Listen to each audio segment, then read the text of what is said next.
बड़े बड़े इन्वेस्टर्स ने यही बोला है, उन कंपनीज में इन्वेस्ट करो जिन कंपनीज को आप खुद ऑन अ रेगुलर बेसिस उनके कस्टमर्स हो, राइट? हमारी जनरेशन किन कंपनी से कस्टमर्स है? The startup companies, Zomato, Paytm, Nykaa, policy बाजार। और मजे की बात यह है कि ये सारे स्टॉक्स ना 50-60% से नीचे ट्रेड कर रहे हैं। तो क्वेश्चन ये बनता है कि इस प्राइस पे क्या इन स्टॉक्स पे इन्वेस्ट करना सेंस बनता है? इज इट वैल्यू और is it a value trap?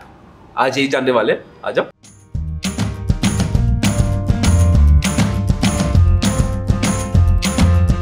Hi guys, my name is Harsh Goyla. I'm an investor trainer and mentor in stock market. आज Fisdom प्लेटफॉर्म में बैठे हुए हैं, यहाँ पे तगड़ी वीडियोस आती रहेंगी, so please be sure to subscribe. अब ये है पेटीएम का स्टॉक, जोमेटो का स्टॉक, नाइका का स्टॉक, पॉलिसी बाजार, Fino payments, CarTrade. All these stocks are bleeding. तो आज बात क्या करने वाले हैं? चार चीजें। सबसे पहला, इनके आईपीओ से इनकी प्राइस इतनी नीचे क्यों है? आईपीओ में प्रॉब्लम क्या थी? सेकंड, स्पेसिफिक केसेस लेंगे of every company and we'll understand कि प्रॉब्लम क्या है। थर्ड, इनका कंपैरिजन करते हैं एंड फाइनली हम आपको बताएंगे अपना ओपिनियन ऑन दी स्टॉक्स। अब आईपीओ का क्रेज ना, ये कुछ अभी की बात नहीं है, ये हर बार होता है। जब भी मार्केट पीक में होता है, चाहे वो हर्षद मेहता की पीक हो, चाहे वो 2007 सब प्राइम क्राइसिस की पीक हो, चाहे वो .com क्राइसिस की पीक हो, हर बार पीक में आईपीओ का क्रेज बहुत होता है। एंड इसी टाइम आईपीओ आते हैं जब markets are at extreme bull run. क्यों? बिकॉज बहुत सारे इन्वेस्टर्स मार्केट पे फोकस करने लग जाते हैं, बाहर से नए नए इन्वेस्टर्स भी मार्केट्स को देखने लग जाते हैं। तो ऑब्वियस बात है, जो आईपीओ लॉन्च करेगा he has many more buyers, और अगर वो आईपीओ को ओवर वैल्यू करके बेचे, लोग तभी भी उसको खरीद लेंगे। क्यों? एंथुसियाज्म बहुत ज्यादा है। यही चीज हुई है इन स्टार्टअप स्टॉक के साथ। आप देखोगे majority of them either they have zero profits, मतलब लॉसेस में ही है, और सम ऑफ देम ऐसे होंगे जिनके बहुत छोटे छोटे प्रॉफिट्स होंगे, बट तभी भी इनकी valuations will be extremely high. Take the example of delivery. अब डिलीवरी एक आईपीओ आया था और ये लॉजिस्टिक्स बेस्ड कंपनी है। अब लॉजिस्टिक्स हम सबको पता है यार, देखो ये बहुत जरूरी है for India's infrastructure growth, so nobody can question it. But जो क्वेश्चन हम उठा रहे हैं वो है इन कंपनीज की वैल्यूएशन में। आप ये देखोगे, मैंने डिलीवरी को ब्लू डार्ट से कंपेयर किया है। डिलीवरी सिर्फ 10 साल पुरानी कंपनी है, blue dart is a 38-year-old logistics giant. उसके बावजूद मार्केट कैपिटलाइजेशन में ऑलमोस्ट डबल का फर्क है। जोमेटो इंडिया का सबसे बड़ा फूड सर्विस प्रोवाइडर है। क्यों? बिकॉज अगर मैं एवरेज ऑर्डर वैल्यू देखूं ना, जोमेटो में जिस वैल्यू का फूड ऑर्डर किया जाता है वो है मैक्सिमम है। जोमेटो लॉयल्टी प्रोग्राम्स में है, डाइनिंग आउट सर्विसेज में है, फूड डिलीवरी में है, हम सबको पता है जोमेटो क्या कर रहा है। अब जोमेटो का user base is of 14.7 million people on a average month. 14.7 million, और ये हम अपने घर पे भी नोटिस कर सकते हैं। अब अगर बाहर से कोई रिश्तेदार आ रहा है या पेरेंट्स की बात हो रही है, everyone is comfortable ordering on Zomato, because of which इनके रेवेन्यूज बहुत ज्यादा बढ़ गए हैं। इनके रेवेन्यूज 2019 में 9 बिलियन रुपीज के थे, which has jump to 47 billion rupees, मतलब a CAGR growth of 74%। It is beautiful. तो प्रॉफिट तो बढ़ने चाहिए ना। बड़े इस कंपनी में यही इशू आ रहा है कि इनके लॉसेस बढ़ते ही जा रहे हैं। इनके लॉसेस पिछले साल 3 बिलियन के थे और इस साल 9 बिलियन के हो गए हैं। 3 times से लॉसेस हैव इंक्रीज्ड। हाँ, पिछले सालों से देखोगे, देखो लॉसेस तो कम हो गए हैं, बट लॉस तो लॉस ही है। अब अगर लॉस के टेंजेंट को 2 मिनट के लिए साइड में रखते हैं, अब बात करते हैं फ्यूचर प्रोस्पेक्ट। और जोमेटो यहाँ काफी एक्साइटिंग है। सबसे पहली चीज, रिसेंटली इन्होंने ब्लिंकिट को टेक ओवर कर लिया। इसका एडवांटेज ये है कि जो ग्रोसरी डिलीवरी का इंफ्रास्ट्रक्चर है और फूड डिलीवरी का, they go hand in hand, almost same ही है। तो जोमेटो को इसका बेनिफिट मिलेगा और ऑडियंस तो इनके प्लेटफॉर्म में बैठी हुई है, तो definitely it can be profitable. But अभी हम कुछ नहीं बोल सकते, जब रिजल्ट्स आएंगे तभी हम बात कर पाएंगे इसके बारे में। सेकेंड चीज जो मुझे बड़ी एक्साइटिंग लगती है ना, वो है इनका हाइपर प्योर। अब हाइपर प्योर में क्या होता है कि जो रेस्टोरेंट्स हैं, they have two by the raw materials, मतलब फूड रॉ मटेरियल्स, मीट हो गया, वेजिटेबल्स हो गई। क्या होता है, फार्मर बेचता है मिडिलमैन को, वो मिडिलमैन बेचेगा शायद किसी और मिडिलमैन को, वो मिडिलमैन बेचेगा किसी और मिडिलमैन को, फिर वो आएगा रेस्टोरेंट के पास। तो अब देखोगे, फ्रॉम फार्मर टू रेस्टोरेंट काफी सारा कमीशन तो मिडिलमैन ही खा जाता है, जो रेस्टोरेंट से एक्सपेंडिचर में ऐड हो जाता है। सो हाइपर प्योर जो जोमेटो लॉन्च कर रहा है, उसमें क्या होगा कि फार्मर और रेस्टोरेंट के बीच में डायरेक्ट लिंक होगा through the Zomato platform, which again is very exciting. But इसका रिजल्ट क्या होगा ये तो देखो फ्यूचर में ही पता चलेगा।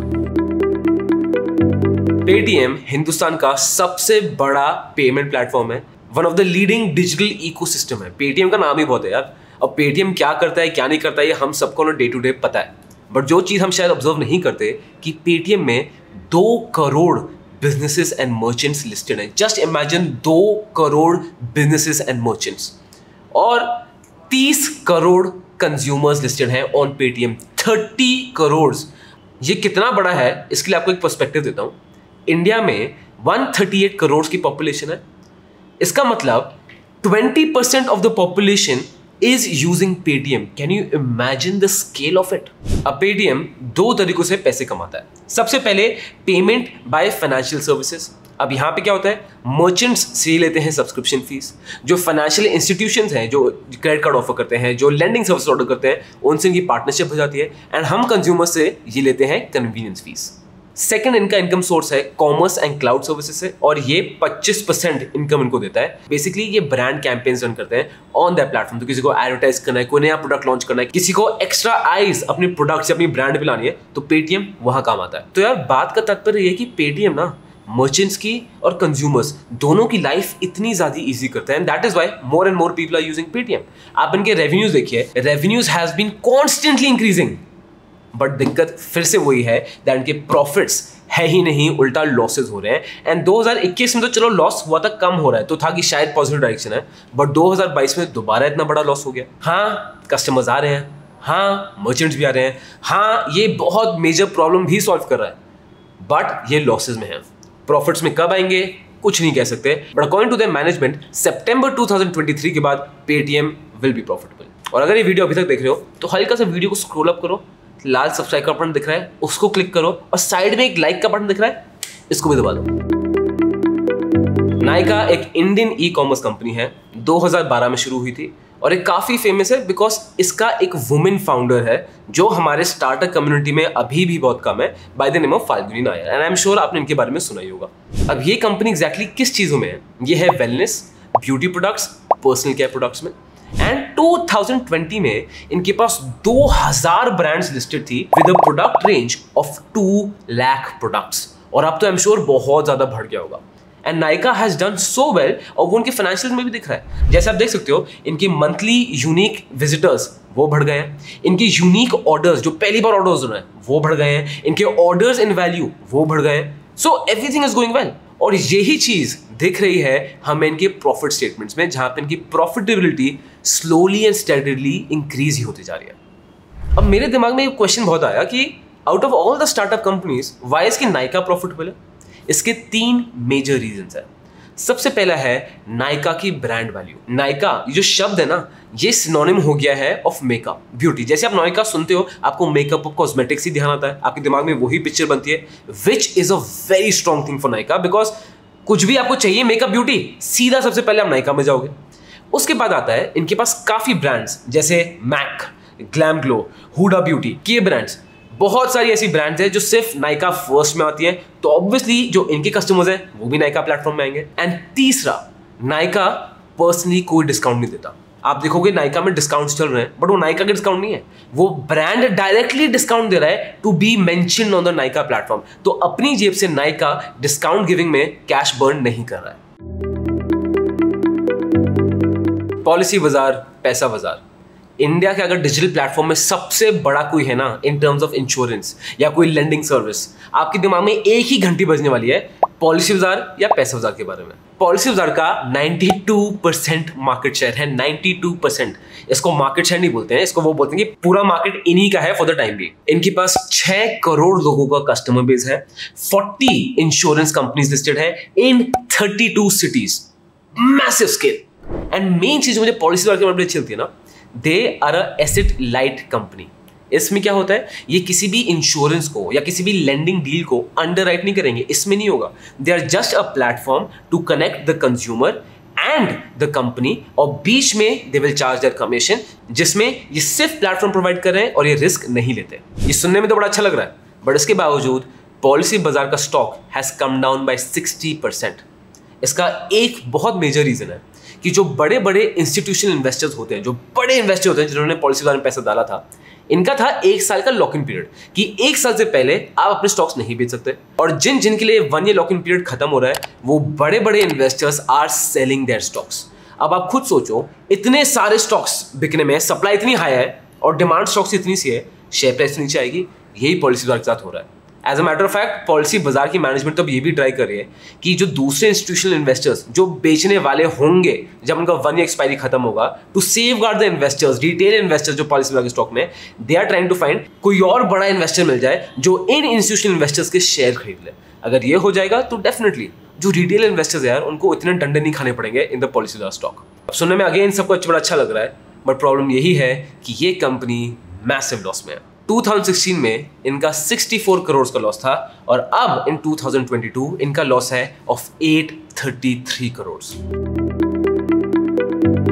अब अगर फाइनेंशियल्स को कंपेयर किया जाए, क्लियर विनर यहाँ पे नाइका ही है। एंड मेरा मेजर रीजन जाएगा प्रॉफिटेबिलिटी। बिजनेस के यार दूसरे फैक्टर्स जो भी हों बहुत अच्छी बात है, बट मेन चीज तो धंधे में प्रॉफिट होती है ना, वो नाइका में है। और अगर हम ग्राफ्स देखेंगे तो हाँ, सबने ही अंडर परफॉर्म किया है निफ्टी कंपैरिजन में, बट सबसे कम अंडर परफॉर्म किया है नाइका ने, उसके बाद जोमेटो, उसके बाद पेटीएम, उसके बाद पॉलिसी बाजार। एक सेकेंड, जब ये पूरी वीडियो रिकॉर्ड हो गई उसके बाद भी रियलाइज किया यार एक और कंपनी ऐड करनी चाहिए, and that company is delivery. ये भी स्टार्टअप कंपनीज की कैटेगरी में आती है। एंड हो सकता है आपने इसके बारे में सुना ना हो, but day to day usages में डिलीवरी आपकी लाइफ में बहुत इंपॉर्टेंट रोल प्ले करता है। चलो, अब डिलीवरी क्या करती है? बेसिकली ये एक लॉजिस्टिक्स कंपनी है, और अगर मैं रेवेन्यू के हिसाब से देखूं, ये इंडिया की fastest growing and largest logistics company है। ये क्या क्या सर्विसेज प्रोवाइड करते हैं? Partial truck loading freights, supply chain solutions, supply chain softwares, cross border express, और इसके ऊपर ये वेयरहाउसिंग सॉल्यूशंस देते हैं, ये फ्रॉड डिटेक्टिंग सॉल्यूशंस देते हैं, ये असेंबली सॉल्यूशंस देते हैं, ये पेमेंट कलेक्शन सॉल्यूशन देते हैं, अगर कुछ रिटर्न आ रहा हो ये उसका भी सॉल्यूशन देते हैं। बेसिकली इतने सारे सॉल्यूशंस किसके लिए हैं? ये हैं फॉर ई कॉमर्स वेबसाइट्स। आप कितना देखोगे, चाहे वो एफएमसीजी प्रोडक्ट्स हो, मेडिसिन हो, लाइफस्टाइल हो, कंज्यूमर ड्यूरेबल्स हो, कितनी जगह जाते हो, वेबसाइट में आप जाते हो और डायरेक्टली ऑर्डर करते हो। चांसेस यही दोस्त कि जो ऑर्डर दे रहा है ना आपको लॉजिस्टिक्स, वो डिलीवरी के पास ही है। अब बात करते हैं इनके फाइनेंशियल के बारे में, और उनका जून क्वार्टर बहुत डिसअपॉइंटिंग रहा है to say the least. As you can see here, till March इनके रेवेन्यूज बढ़ रहे थे, इनके लॉसेस कम हो रहे थे, बट जून क्वार्टर में इनके रेवेन्यूज भी कम हो गए हैं, लॉसेस भी बढ़ गए हैं। और रही बात कंपनी की डेट की, उसकी और भी खराब हालत है। इनकी बैलेंस शीट में आपको दिख रहा है 2019 में इस कंपनी की डेट था 64 करोड़, अब ये 17 टाइम से बढ़ के हो गया है 1055 करोड़। हाँ, कंपनी का फ्यूचर पोटेंशियल बहुत ब्राइट है, हाँ ये डेफिनेटली नीड है, बट फाइनेंशियल्स को देखें तो प्रॉफिटेबिलिटी के दिन तो काफी दूर लग रहे हैं। अब महा कंपैरिजन में अगर इस कंपनी को भी जोड़ लें, then again Nykaa is still number 1। और अगर इनकी शेयर परफॉर्मेंस की बात करें तो सरप्राइजिंगली डिलीवरी ने बेस्ट परफॉर्म किया है, इवन बेटर देन नाइका। अब अगर आप हेल बेंट हो कि भाई मुझे तो स्टार्टअप स्टॉक्स में ही पैसे डालने हैं, तो डेफिनेटली नाइका फंडामेंटली सबसे स्ट्रॉन्गेस्ट है। Basic reason because it is actually profitable और हर चीज उनके फेवर में ही जा रही है। इफ यू थिंक लॉजिकली, जो नाइका प्रॉफिट कमा रहा है और जिस वैल्यूएशन पे वो भी बैठा है compare to all the other companies in stock market जो लिस्टेड है, और वो नाइका से ज्यादा प्रॉफिट कमा रही है, तभी भी उनकी नाइका जितनी वैल्यूएशन नहीं है। तो fundamentally if you have to choose among them, Nykaa. Otherwise अगर हार्ड फंडामेंटल जा रहे हो ना, तो शायद आप कोई स्टार्टअप स्टॉक पिक ही ना करो। सबसे सेफेस्ट ऑप्शन तो दोस्त यही है कि इंडेक्स में इन्वेस्ट कर लो, और अगर इंडेक्स में इन्वेस्ट करना है वो ETF के थ्रू होगा। अब बेस्ट ETF कौन से है, अब वीडियो बना रखी है, उसको जरूर देखो। Investment in securities market are subject to market risk. Read all the related documents carefully before investing.